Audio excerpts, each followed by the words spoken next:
U muzeju grada Šibenika sinoć je otvorena humanitarno-prodajna izložba I moj glas protiv nasilja, koja ima za cilj prikupiti sredstva za pomoć pri daljnjem liječenju 26-godišnjeg Jure Kulaze.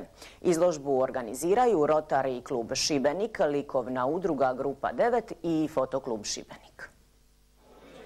U Šibenskom muzeju sinoć gužva. Još jednom Šibenčani su pokazali da imaju veliko srce I da su spremni podignuti glas protiv nasilja. Već u prvih pola sata izložbe prodano je 5 slika ukupne vrijednosti 6.000 kuna. Rehabilitacija, nažalost, I liječenje je dugotrajno I iscrpilo je njegovu obitelj financijski I u svakom pogledu. Prijatelj Bergam iz Grupe 9 je susjed obitelj Kulazo, a kako mi godinama surađujemo, mi kao Rotary klub, sa umjetnicima Šibenika koji nam doniraju svoje radove prilikom naših nekih drugih akcija.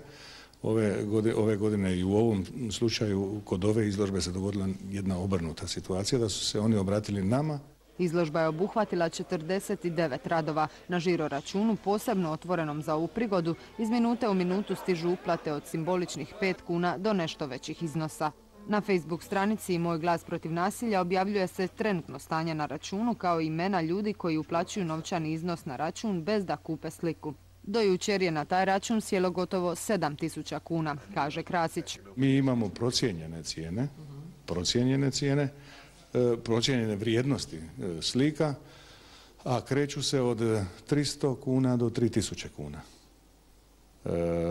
Po tim cijenama će te slike moći biti otkupljene, ali svak ko želi dati više od tog iznosa, naravno da će moći dati.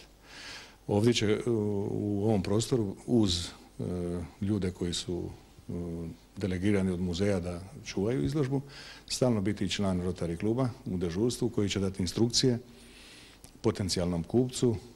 Tu su I uplatnice. Uplatom na žiro račun će se moći I na kraju kad izložba završi preuzeti plaćena slika. Jure Kulazo uskoro će doći kući na nekoliko dana, nakon čega slijedi oporavak u toplicama te operacija nadogradnje kostiju iznad uha. Liječnici prognoziraju kako će mu za potpuni oporavak trebati 3 godine. Često puta kažem, više mi znači sama ova moralna podrška, a da ne govorimo o financijskoj podršci, ali zaista na prvom mjestu nam je ova podrška kompletnog grada Šibenika I jasno njegove okolice.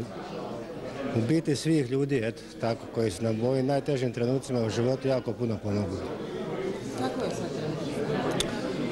Pa ima pomaka, ide otprilike pomalo, ide naprijed, ali još uvijek on ne govori, ne može samostalno jesti, znači ne može, u svemu se mora miksati. Desna strana mu je još uvijek prilično oduzeta. Nastavak akcije je 11.12. u 13 sati na Banju.